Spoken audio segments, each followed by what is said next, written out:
Hello students, तो आज के इस वीडियो में हम सीख रहे हैं मैनेजमेंट अकाउंटिंग 1 संचालकीय हिसाबी पद्धति 1। आज का वीडियो दोनों मीडियम के लिए यूज़फुल रहेगा। मैं दोनों मीडियम में कंप्लीट एक्सप्लेन करूंगा। जो चैप्टर हम सीख रहे उसका नाम है फाइनेंशियल स्टेटमेंट एनालिसिस, नाणकीय पत्रकों विश्लेषण। ऑलरेडी चैप्टर के 2 वीडियो अपलोड हो चुके हैं, जहाँ पर हमने इस चैप्टर की स्टार्टिंग दोनों मेथड, एक ट्रेंड परसेंटेज गुजराती में वलन दसाटी टकावारी और सेकंड कॉमन साइज स्टेटमेंट सामान्य मापना पत्रक को, दोनों मेथड हमने कंप्लीट सीखी हुई है। इसलिए रिक्वेस्ट है स्टार्टिंग के वो दोनों वीडियो आप जरूर देखिएगा। आज हम क्या सीख रहे हैं? आज हम इस चैप्टर की last and final third method सीखने वाले, जिसका नाम है कंपैरेटिव परसेंटेज स्टेटमेंट, तुलनात्मक टकावारी पत्रक। तो चलिए अभी स्टार्ट करते हैं। तो आज हम कौन सा सम सीख रहे हैं? तो वैसे आप बुक में देख रहे होंगे हमारी एक्सरसाइज के अंदर एक ही सम्स बाकी रह गया जो इस मेथड का दिया गया है, जो आज हम सॉल्व करने वाले।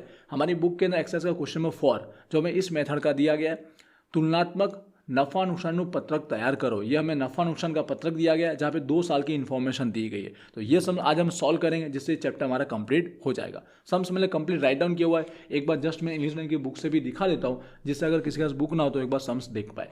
बोलना चाहूँगा स्टार्टिंग को दोनों मेथड आप कंपलसरी देखिएगा, क्योंकि मोस्ट ऑफ टाइम देखा गया है कि स्टार्टिंग को दोनों मेथड में से ही सम्स पूछा गया है। इसमें से भी आता है पर वो बाय चांस की बात है, पर ये मेथड भी सीखिएगा जरूर। तो यहाँ पर देख रहे होंगे क्वेश्चन नंबर 4 कंप्लीट। यहाँ पर सम्स है, हमें 2 साल की सारे के साथ डेटा दिया गया है। यहाँ पर हमें हेडिंग में लिखा गया comparative profit and loss account हमें बनाना है। तो स्टार्ट करते हैं। तो सम्स पहले हमें सबसे पहले कंप्लीट लिखना रहेगा, जो भी हमें इन्फॉर्मेशन दी थी। जैसे कि स्टार्टिंग में हमें सेल्स दिया गया था, वेचाण, जिसमें से माइनस क्या होता है, कॉस्ट ऑफ गुड्स, वेचल माननी पड़ता है, जिसमें ये सारा है opening stock plus material plus wages plus factory plus selling खर्चा, सारे खर्चे जो सम्स में ऐसा ही दिया गया, सारे प्लस करके इतना अमाउंट आ रहा है। ये अमाउंट क्या है हमारा? ठीक है, सारे खर्चे, जिसमें हम क्लोजिंग स्टॉक, आखिरी स्टॉक माइनस करते हैं, तब जाके हमको मिलता है कॉस्ट ऑफ गुड्स, वेचल माननी पड़ता है। जो सेल्स में से हम माइनस करते हैं तो हमको प्रॉफिट या लॉस मिलता है। तो इस वाइज हमने कंप्लीट सम्स राइट डाउन किया है, और सम्स में भी हमको ऐसा ही दिया गया है। ये 2024 का है और 2025 का। अब इसके अंदर परसेंटेज टकावारी निकालने के लिए उसी साल के बाजू में टकावारी परसेंटेज का कॉलम हमें ऐड कर देना है। अब इसकी परसेंटेज टकावारी कैसे निकलती? तो बहुत ही सिंपल है। इस सम्स के अंदर प्रॉफिट लॉस का हमें अकाउंट दिया गया है, तो याद रखिए प्रॉफिट लॉस के अंदर सारे जो खर्चे होते हैं या जो आवक होती है, इनकम और एक्सपेंस, वो हम लोग सेल्स वेचाण के अकॉर्डिंग हम परसेंटेज में फाइंड आउट करते हैं कि वो कितना परसेंट हमारा एक्सपेंस हुआ या कितना परसेंट हमारा इनकम हुआ है, जिससे एग्जैक्ट नेट प्रॉफिट का पता लग सके। और 2 साल की इंफॉर्मेशन कंपलसरी दी होगी, जिससे हम क्या कंपेयर कर पाए कि देखने में तो फर्स्ट ईयर में 195 का सेल हुआ था, सेकेंड ईयर ज़्यादा सेल हुआ, लेकिन प्रॉफिट देखिए कम हुआ। ऐसा क्यों हुआ? क्योंकि खर्चे इंक्रीज हुए होंगे।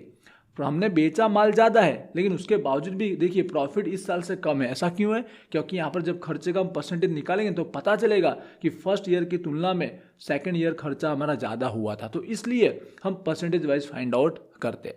तो चलिए अभी स्टार्ट करते हैं। जैसे मैंने कहा, यहाँ पे हमें सेल्स वेचाण के अकॉर्डिंग सारे का परसेंटेज निकालना होता है। तो फर्स्ट इसके सामने क्या आएगा? हमेशा 100 आ जाएगा।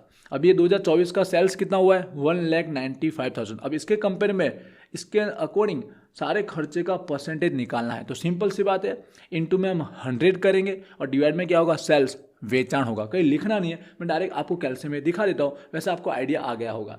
जैसे कि हमारा फर्स्ट खर्चा क्या है? ओपनिंग स्टॉक, शुरुआत का स्टॉक है, जिसका दिया 19,000 लिखा। परसेंट के लिए इंटू में क्या करना है? हमको 100 करना है, और डिवाइड में सेल्स वेचाण कितना है? 1,95,000। तो हमको यहाँ पर मिला, पॉइंट में मिलेगा 9.75। आई होप दिख रहा होगा 9.74। तो पॉइंट में ही लिखिए, जिससे क्या हमको एग्जैक्ट लास्ट में जाके परसेंट 100 मिल पाए, इसलिए आप पॉइंट में ही रखिएगा।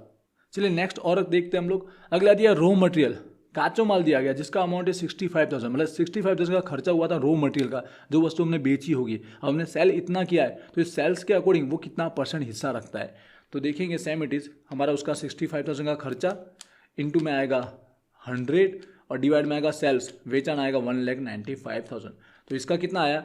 33.33। और पॉइंट में रखेंगे, जिससे कि हमको एग्जैक्ट पता चले। राउंड फिगर करने से क्या होगा?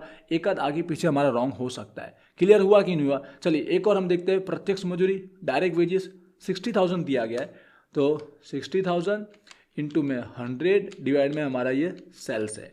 तो यहाँ पर आया हमारा 30.76 को 7 कर सकते हो, यहाँ पे 9 है ना तो यहाँ पर 7 कर सकते हैं, तो यहाँ 30.77। तो आगे की अमाउंट में आप राइट डाउन कर दे तो समझ गए होंगे 40,000 इंटू में 100 डिवाइड में होगा 195, जो सेल्स है उसको डिवाइड में रखना है, तो यहाँ आएगा 24.62 आ जाएगा। इसका 21,000 के अकॉर्डिंग 10.77 आएगा। और आप टोटल का भी कर सकते हो, 2,13,000 का भी कर सकते हो, नहीं सारा परसेंट ऐड कर सकते हो, लेकिन टोटल का ही कर लीजिए क्योंकि अरे को ऐड करेगा उसमें ज़्यादा टाइम जाता है। इसकी जगह 2,13,000 हुआ है खर्चा, तो 2,13,000 इंटू में 100 डिवाइड में सेल्स 195। एक एक अमाउंट के साथ सेल्स के अकॉर्डिंग ही कीजिए, तो 109.23 आ रहा है, ठीक है। और टोटल भी आपको इतना ही मिलेगा सारे खर्चों का 109.23। अब जो क्लोजिंग स्टॉक है उसका भी सेम इट इज करेंगे, मैं राइट डाउन कर देता हूँ 10.77 ही आएगा। फिर हमारा यहाँ पर ये दोनों माइनस करने पर ही आ रहा है, आप माइनस मत कीजिए, डायरेक्ट इस अमाउंट के बेस पर ही कर लीजिए। 192 इंटू में 100 डिवाइड में 195, कहीं भी आपको दिमाग ना लगाना पड़े, डायरेक्ट आप अमाउंट के बेस पर कर सकते हो। और लास्ट ऑफ फाइनल 3,000 है तो 3,000 का भी कर लीजिए, जो प्रॉफिट है हमारा।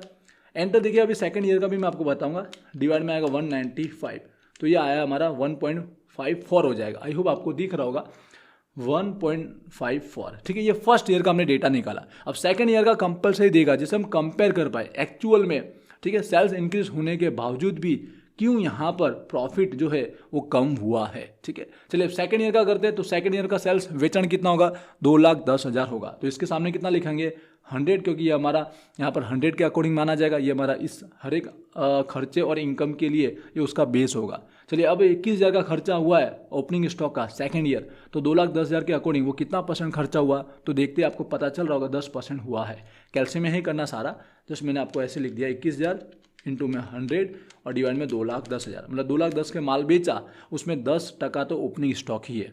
दूसरा खर्चा सेकंड ईयर 75 है, और ऐसा आप देखो इंक्रीज हो ही रहा है, और परसेंट वाइज भी देखिए आपको परसेंट इंक्रीज मिलेगा। तो 75,000 है, 75,000 इंटू में 100 डिवाइड में हमारा 2,10,000 जो इस साल का सेल है हमको मिल रहा है 35.71। अब आगे का मैं लिख सकता हूँ, आपको क्लियर हुआ होगा। अगले खर्चे का मैं परसेंट डायरेक्ट लिख देता हूँ, इंटू में 100 करना है और डिवाइड में 2,10,000 करना है। एंड तो देखिए अभी मैं आपको थोड़ा बहुत इसका कॉन्सेप्ट भी समझाऊंगा, क्योंकि इसको दूसरे मेथड से भी किया जा सकता है। तो अब यहाँ पर अब इस टोटल की अमाउंट को भी इंटू में 100 डिवाइड में 2,10,000 के अकॉर्डिंग कीजिएगा, 115.95 आएगा। 35 का भी निकालेंगे इसी तरह, तो 16.67 हो जाएगा।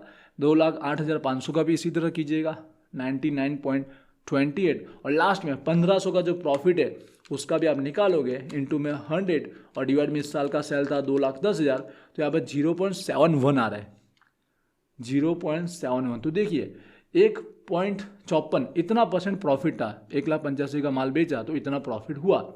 जब 2,10,000 एक्चुअली हमारा सेल इंक्रीज हुआ, फिर भी प्रॉफिट का रेशियो कम हुआ।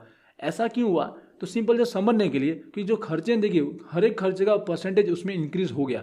जो यहाँ पर का रॉ मटेरियल था वो 33 था, यहाँ 35 हो चुका है। जो हमारा मजूरी वेजेस था वो 30 था, वो 34 हुआ। तो यहाँ पे खर्चों का परसेंट इंक्रीज होने की वजह से उस सेल्स के अंदर हमारा प्रॉफिट का रेशियो घटता चला गया, ठीक है। तो कंपेयर करने के लिए ये मेथड अप्लाई की जाती है, जिससे आइडिया आ पाए कंपनी को कि क्यों हमारा प्रॉफिट बनने के बावजूद भी नेट प्रॉफिट हमारा कम आ रहा है, क्योंकि खर्चे इंक्रीज हो गए। हमको माल बेचने के लिए खर्चे थोड़े ज़्यादा करने पड़े, ठीक है, ये समझने के लिए। अब जैसे मैं बोल रहा हूँ इस मेथड को सेकंड मेथड तरीके से भी किया जाता है। हमने किस वाइज सॉल्व किया, परसेंटेज वाइज सॉल्व किया, जो सबसे ईजी होता है। हमारी बुक के अंदर एग्जाम्पल के अंदर यूनिट वाइज भी दिया गया। यूनिट वाइज मतलब अब ध्यान से सुनिएगा, करना आपको परसेंटेज वाइज ही है, लेकिन हमारे बुक के अंदर एग्जाम्पल में इस मेथड को पर यूनिट एकम वाइज भी दिया गया है कि एकम दीठ हमारा कितना होता है, ठीक है। एक बार सम्स यहाँ पर मैं दिखा देता हूँ आपको कि कौन सा सम्स है वो ये फर्स्ट एग्जाम्पल ही दिया गया इस मेथड का, जहाँ पे देखिए हमें प्रॉफिट लॉस नफा नुकसान दिया गया दोनों साल का, सारी वैसी ही एंट्री है। अब देखिए सम्स के अंदर हमको ना नीचे यूनिट दी गई है कि इतना हमने माल बनाया था और इतना माल बेचा था, तो यूनिट वाइज भी फाइंड आउट किया जा सकता है। यूनिट वाइज जैसे इस सम्स में दिया गया जो कंपैरेटिव तुलनात्मक है ना, वो एकम दीठ वाइज दिया गया कि एक एकम के अकॉर्डिंग कितना खर्चा हो रहा है, ठीक है। जब 0.95 का प्रॉफिट हो रहा है एक यूनिट एक वस्तु के पीछे, एक बेचते माल तब, और यहाँ पे हो रहा है 0.50, तो यहाँ कम हो गया। इस वाइज भी कर सकते हो, लेकिन ये टफ पड़ता है। आप परसेंट वाइज करोगे तो एग्जैक्ट हमको इजीली फटाफट आंसर आ जाता है, वो हमारा राइट भी माना जाता है। ऐसा नहीं कि इस वाइज करो हो ही तो राइट हो, इस वाइज भी कंपैरिजन किया जा सकता है, परसेंटेज वाइज भी, क्योंकि हमको तुलना तो ऐसे ही करना है, एक एकम वाइज करो तो भी वही हमारा ऑब्जर्वेशन होता है, इसलिए इस सम्स को हम परसेंटेज वाइज भी कर सकते हो, तो ऐसे भी आप किया जा सकता है। तो आप लोग इस एग्जाम्पल नंबर 1 को कीजिएगा और जैसे मैंने सीखा है परसेंटेज वाइज वो वाइज सॉल्व कीजिएगा, जिससे आपका डबल प्रैक्टिस हो जाएगा। और साथ में ही तो प्रॉफिट लॉस है, अगर बाय चांस हमारा बैलेंस शीट पाकू सर्वे पूछे तो क्या करना है, तो सिंपल है, पाकू सर्वे के लिए याद रखिएगा आपको इससे पहले की मेथड याद होगा, कॉमन साइज, ठीक है, कॉमन साइज वाला सामान्य माप, जिसमें हम टोटल को लेते हैं, किसको लेते हैं, टोटल के अकॉर्डिंग हम निकाले, जो टोटल आता है मिलकत एसेट्स का या लायबिलिटी का, जो दो सेम ही होता है, तो टोटल के बेस पर परसेंटेज निकाला जाता है सारे के सारे, अगर बैलेंस शीट पूछे तो, बाय चांस की बात है। वैसे ये मेथड बहुत कम टाइम पूछी गई है, 10 में से देखा जाए तो 2 बार या 3 बार पूछी गई है, मोस्ट ऑफ वो पूछी, बट कीजिएगा जरूर, इजी है, ठीक है। जहाँ पे प्रॉफिट लॉस के अंदर क्या करना है, सेल्स के अकॉर्डिंग सारे परसेंटेज निकाल देना है, और अब बैलेंस शीट हो, पाकू सरी हो, तो हमको टोटल के बेस पर सबका परसेंटेज निकाल देना है। आई होप क्लियर होगा मैं बोल रहा हूँ, ठीक है। और यहाँ तक आपने वीडियो देखा होगा तो आपको ये मेथड भी कंप्लीट अब आ गई होगी। तो इसी के साथ ये चैप्टर हमारा कंप्लीट हो जाता है। इसके बाद भी कोई क्वेरी है तो इस वीडियो के नीचे आप कमेंट कर सकते हो, और जो मैंने समझाया उसको आपको क्लियर हुआ तो इस वीडियो के नीचे आप जरूर आई अंडरस्टूड कमेंट जरूर कीजिएगा, ठीक है। और जैसे मैं आपको हर एक वीडियो में बोल ही रहा हूँ कि आप VGS ट्यूटोरियल एप्लीकेशन जरूर डाउनलोड कीजिएगा, जिससे आपके प्रैक्टिकल सब्जेक्ट की तैयारी बहुत अच्छे से हो जाएगी, क्योंकि वहाँ पर पेपर सॉल्यूशन भी अवेलेबल किया जाएगा, PDF भी होगी, तो एक्स्ट्रा प्रैक्टिस करनी है तो आप एप्लीकेशन पर जरूर डाउनलोड कीजिएगा। मिलते हैं नेक्स्ट वीडियो में, wish you all the best, thank you.